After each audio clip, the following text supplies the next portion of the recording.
बच्चों, कैसे हैं आप लोग? बढ़िया। बढ़िया रहिए, स्वस्थ रहिए और सुरक्षित रहिए और घर पे रहिए, पढ़ते रहिए। ठीक है। तो बच्चों, अभी तक हम क्या पढ़ रहे थे? काव्य खंड से पढ़ रहे थे ना। काव्य खंड में हमारे दो पाठ हो गए हैं, पहला कवि और दूसरा ललित द्वारा लिखित वाक। इसका हमने व्याख्या करा दी थी पहले और इसके प्रश्न उत्तर नहीं हुए थे। तो आज हम क्या करेंगे? आज हम इसके प्रश्नोत्तर कराएंगे, लेकिन प्रश्नोत्तर कराने से पहले हम एक बार फिर से रिवीजन करेंगे अपने पाठ का, वाक का। ओके। तो वाक किसके द्वारा लिखित है बच्चों? वाक लिखित है ललित द्वारा, जो कि कश्मीरी कवि हैं, कवित्री हैं। ठीक है। कवि पुल्लिंग शब्द है और इसका स्त्रीलिंग शब्द क्या होता है? कवित्री। ओके। तो ये हमारी कौन है? कवित्री है। ठीक है। तो कवित्री कौन है? ललित। ललित हमारी कश्मीरी कवित्री है और इन वाकों का जो अनुवाद है किसने किया है? वो किया है मीराकांत जी ने किया है। इन वाकों में इनकी क्या विशेषता है? पहली विशेषता, इन्होंने जो अपने वाक लिखे हैं इसका संकलन किसने किया है? मतलब इसका अनुवाद किसने किया? मीराकांत जी ने किया। इसमें जो ललित है, जो कवित्री है, हमें कहना चाह रही है कि ईश्वर को ढूंढने के लिए हमें कहीं भी जाने की जरूरत नहीं है। मतलब ना किसी मंदिर में जाने की जरूरत है, ना किसी मस्जिद में जाने की जरूरत है, क्योंकि ईश्वर कहाँ है? ईश्वर हमारे अंतःकरण में है, ईश्वर हमारे अंदर ही निवास करता है। जिस दिन हमने जान लिया कि ईश्वर हमारे अंतःकरण में है, उस दिन हम ज्ञानी बन जाएंगे। ठीक है। क्या कहना चाह रही है कि जिस दिन हमने ईश्वर को जान लिया कि ईश्वर हमारे अंतःकरण में ही व्याप्त है, मतलब कण कण में व्याप्त है, सर्वव्यापक है, तो उस दिन हम कैसे क्या हो जाएंगे? ज्ञानी हो जाएंगे। ठीक है। इसके साथ ही उन्होंने कहा कि जब तक जो मनुष्य है वो आत्मज्ञान को नहीं जान लेता, मतलब अपने बारे में नहीं जान लेता, तब तक वो कुछ भी नहीं जानता, वो अनभिज्ञ है। ठीक है।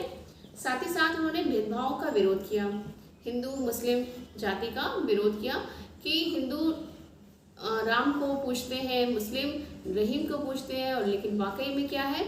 ईश्वर एक है और इसके भेद अलग अलग है। ठीक है। नाम अलग अलग है। साथ ही साथ उन्होंने क्या कहा कि हमें सदकर्म रूपी पूंजी कमानी चाहिए। जब हम इस संसार में आते हैं तो हमको अच्छे कर्मों की पूंजी कमानी चाहिए, क्योंकि यही सदकर्मों की पूंजी हमारे साथ जानी है, बाकी हमारे साथ कुछ नहीं जाना। हम यहाँ पे रुपया कमाते हैं, पैसा कमाते हैं, धन कमाते हैं, माया कमाते हैं, लेकिन वो सब हमारे साथ नहीं जानी है। हमारे साथ क्या जाना है? सदकर्म। और जब ईश्वर रूपी जो मांझी है, यानी जब ईश्वर रूपी मांझी जब हमें पार कराने आएगा तो हम उसको क्या देंगे? अगर हमारे पास सदकर्म की पूंजी नहीं है, ईश्वर को तो वही चाहिए, ईश्वर को तो यहाँ का रुपया पैसा मोह माया कुछ नहीं चाहिए। तो कहते हैं कि ईश्वर जब हमसे मांगेगा, जब हमको इस संसार रूपी सागर से पार कराएगा और हमसे किराए के रूप में, उतराई के रूप में मांगेगा, तो हम उसे क्या देंगे? तो इसके लिए हमें क्या करना चाहिए? हमें सदकर्म की पूंजी कमानी चाहिए। ये है इस वाक का उद्देश्य। ठीक है, विशेषता। अब हम शुरू करते हैं अपना पहला वाक। रस्सी कच्चे धागे की खींच रही मैं नाव, जाने कब सुन मेरी पुकार, करे दे भवसागर पार। पानी टपके कच्चे सकोरे, व्यर्थ प्रयास हो रहे मेरे, जी में उठती रह रहे हो घर जाने की चाहे घेरे। इसमें जो कवित्री हैं कौन? ललित। वो कहती है, वो इसमें ईश्वर प्राप्ति के लिए किए जाने वाले अपने प्रयासों के बारे में बताती हैं। ईश्वर प्राप्ति के लिए अपने किए जाने वाले प्रयासों को बताती हैं कि मैं जो प्रयास कर रही हूँ वो मेरा प्रयास जो है वो व्यर्थ जा रहा है, बेकार जा रहा है। कहती है रस्सी कच्चे धागे की, कहती है कि मैं कच्चे धागे से नाव को खींच रही हूँ। क्या कर रही हूँ? मैं कच्चे धागे से, रस्सी कच्चे धागे की मतलब मैं कच्चे धागे से खींच रही मैं नाव को खींच रही हूँ। यहाँ पर जो कच्चे धागे हैं, यहाँ पर जो कच्चे धागे हैं वो क्या है? मानव की सांसें हैं, और नाव क्या है? मानव शरीर है। मानव का शरीर क्या है यहाँ पर? नाव। और कच्चे धागे क्या है यहाँ पर? मनुष्य की सांसें। कहती मैं कच्चे धागे से नाव को खींच रही हूँ। और कच्चे धागे कैसे होते हैं? कमजोर होते हैं। तो कमजोर धागे से मैं नाव को खींच रही हूँ। जब कच्चे धागे हैं, कमजोर हैं, तो वो एक ना एक दिन जरूर टूट जाएंगे।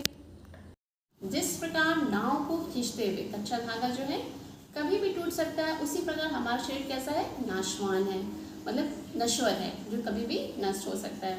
और सांसों का जो कच्चा धागा है वो भी कभी भी टूट सकता है। इसलिए कवित्री कहती है जाने कब सुन मेरी पुकार, अर्थात कि परमात्मा जो है वो मेरी पुकार पता नहीं कब सुनेगा। करे देव भव सागर पार, और कब भव सागर में कब मतलब संसार रूपी सागर से मुझे पार कराएगा। पानी टपके कच्चे सकोरे, व्यर्थ प्रयास हो रहे मेरे।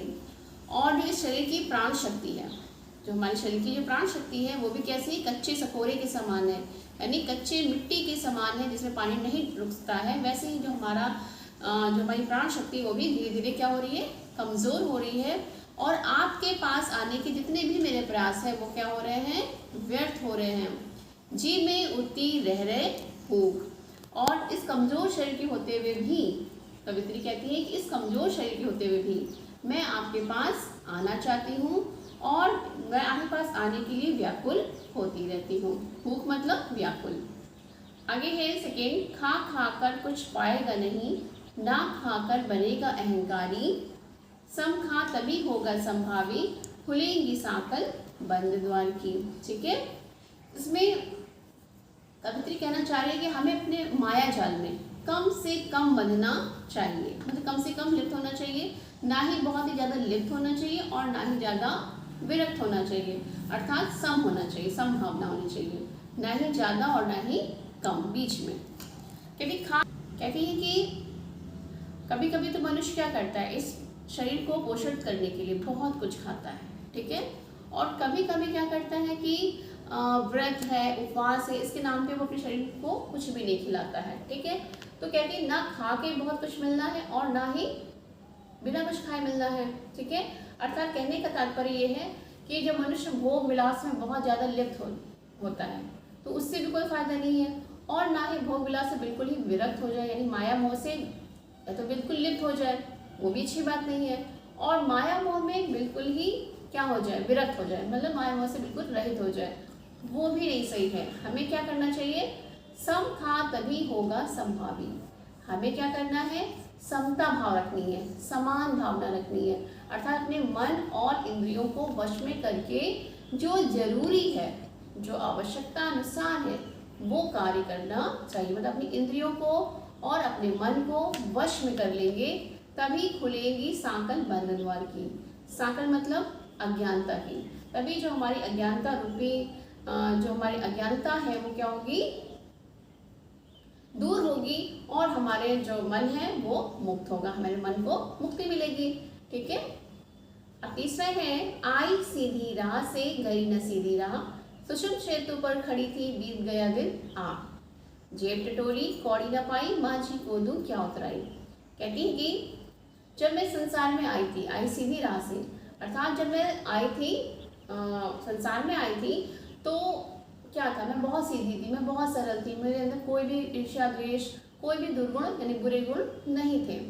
गई मैं सीधी राह, लेकिन जब मेरा अंतिम समय आ गया है, ठीक है, अंतिम समय आ गया और यहाँ रहते रहते मेरे अंदर सिर्फ दुर्गुण ही आए, ईर्ष्या द्वेष की भावना आई, दुर्गुण ही आए।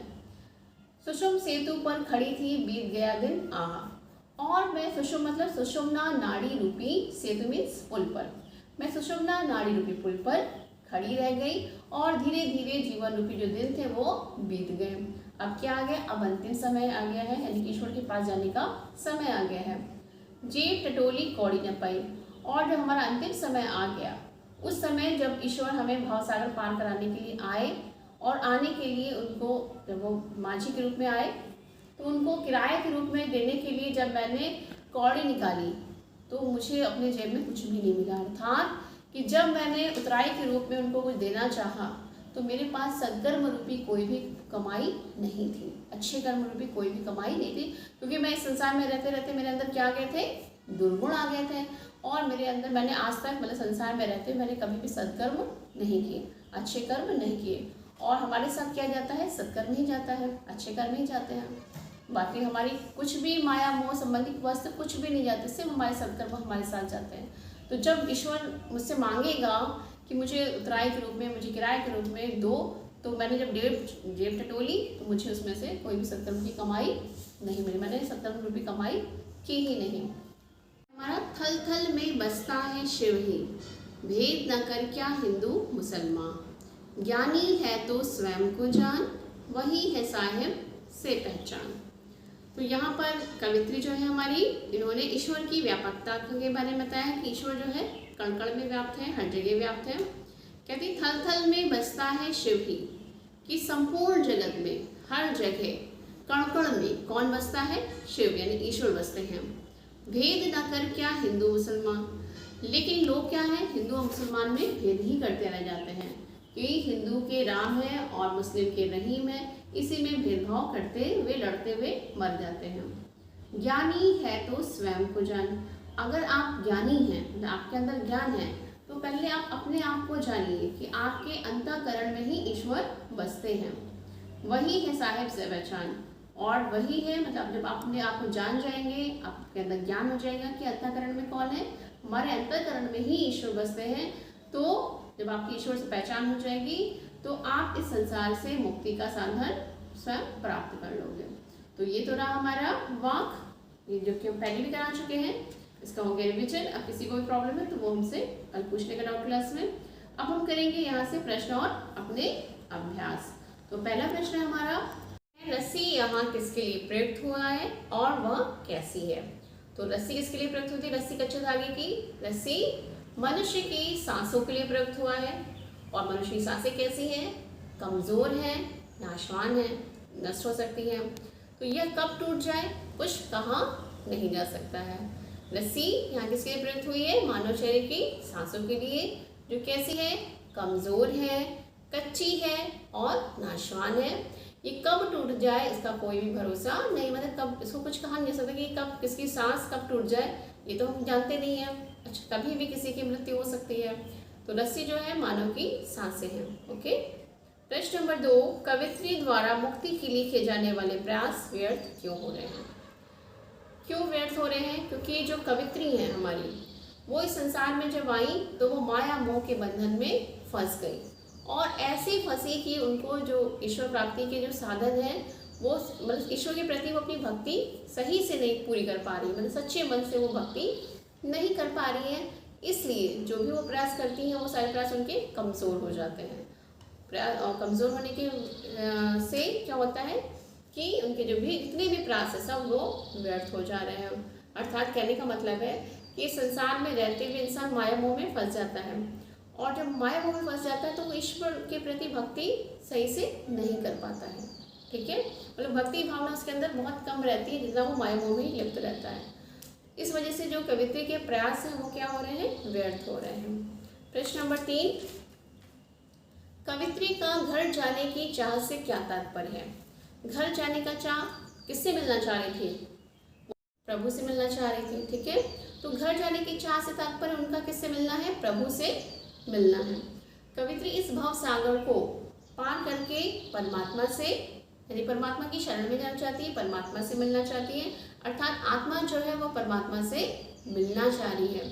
घर जाने की चाह मतलब प्रभु से मिलने की चाह है, और वो परमात्मा की शरण में जाना चाहती है, अर्थात आत्मा परमात्मा से मिलना चाहती है। प्रश्न नंबर 4, भाव स्पष्ट कीजिए। पहला है जेब टटोली कौड़ी न पाई। ठीक है, कहने का अर्थ है कि इस संसार में रहते हुए मनुष्य कैसा हो जाता है? वो माया में फंस जाता है, और ईर्ष्या द्वेष में फंस जाता है, बुराइयों में फंस जाता है, दुर्गुणों में फंस जाता है। लेकिन जब अंत समय आता है और उस समय तक अगर मनुष्य ने सत्कर्मों की कमाई नहीं की, तो जो ईश्वर है, यहाँ पर माझी के रूप में प्रयोग किया गया है, जो भवसागर से पार कराने वाला माझी अर्थात ईश्वर है, उसको हम जब सत्कर्म रूपी कमाई देने चलते, मतलब माझी को किराया देने चलते हैं उतराई के रूप में, जो पार कराने के रूप बदले में हमें से किराया मांगता है, तो जब हमने जेब टटोली तो उसमें हमें सत्कर्म रूपी कोई भी कौड़ी नहीं मिली, अर्थात हमने जीवन पर कोई भी सत्कर्म की कमाई नहीं की, और अंत समय में जब हमने जेब टटोली तो उसमें हमें कुछ भी सत्कर्म की कमाई नहीं मिली कि मैं ईश्वर को दे सकूं। खा कर कुछ पाएगा नहीं, ना खाकर बनेगा अहंकारी। कहने का मतलब है कि हमें न ही भोग विलास में बहुत अधिक लिप्त होना चाहिए, और न ही भोग विलास में विरक्त होना चाहिए। भोग विलास में ना ही क्या होना चाहिए? लिप्त होना चाहिए, मतलब उसमें रमे नहीं होना चाहिए, और ना ही बहुत अधिक उससे विरक्त यानी अलग होना चाहिए। हमें क्या करना चाहिए? सम होना चाहिए। समान भावना होनी चाहिए, अर्थात अपने इंद्रियों, चाहे बाह्य इंद्रियों हो चाहे अंतः इंद्रियां हैं, दोनों इंद्रियों को वश में करके और मन को नियंत्रण में करके हमें क्या करना चाहिए, अपने मन को नियंत्रण में करके उसको वश में करके तभी हमारे जो अज्ञानता है वो हमारी दूर होगी। अहंकार रहित होकर, मोह माया से विरक्त होकर ईश्वर प्राप्ति का मार्ग हमें ढूंढना चाहिए। प्रश्न नंबर 6, ईश्वर प्राप्ति के लिए बहुत से साधक हठ योग जैसी साधना भी करते हैं, लेकिन उससे भी लक्ष्य प्राप्ति नहीं होती। यह भाव किन पंक्तियों में व्यक्त हुआ है? ठीक है, ईश्वर प्राप्ति के लिए बहुत से साधक क्या करते हैं, हठ योग की साधना करते हैं, लेकिन उससे भी लक्ष्य प्राप्ति नहीं होती। यह भाव किन पंक्तियों में व्यक्त हुआ है? यह भाव हमारा व्यक्त हुआ है हमारे वाक्य तीसरे में कि आई सीधी राह से गई न सीधी राह, सुषुप्त सेतु पर खड़ी थी बीत गया दिन आ, जेब की टोली कौड़ी न पाई, मांझी को दूध क्या उतराई। ठीक है, इसका अर्थ हम पहले बता चुके हैं आपको। प्रश्न नंबर 7, ज्ञानी से कवित्री का क्या अभिप्राय है? कह रही है कि यहाँ पर ज्ञानी कौन है? तो ज्ञानी कौन है? ज्ञानी वह व्यक्ति है जिसने आत्मा और परमात्मा के संबंध को जान लिया है और ये भी जान लिया है कि ईश्वर हमारे कहाँ है, ईश्वर हमारे अंतःकरण में ही है। और जिसने ये जान लिया, जिसने ये समझ लिया, वही वास्तव में क्या है, ज्ञानी है। मतलब जिस व्यक्ति ने समझ लिया कि आत्मा और परमात्मा के संबंध को जान लिया है, ईश्वर को समझ लिया कि ईश्वर हमारे अंतःकरण में ही व्याप्त है, वही वास्तव में क्या है, ज्ञानी है। तो ये हो गए हमारे 7 प्रश्न, इनका आंसर आप अपनी कॉपी में कर लेंगे। ठीक है, शब्दार्थ हो गए, इसकी व्याख्या हो गई। आज हमने आपके शब्दार्थ भी पूरे कर दिए और ये अध्याय हमारा यहाँ पर समाप्त हो जाता है। अगली बार हम आपको पढ़ाएंगे दसखान द्वारा रचित सवयव। ठीक है, 3 लेसन हम ये करा देंगे, उसके बाद हम गद्य में चलेंगे और उसके बाद हम कराएंगे अपना व्याकरण में। ओके, तो अब हम मिलते हैं अपने नेक्स्ट वीडियो में इसके साथ, दसखान के सवयव के साथ। Okay, bye bye.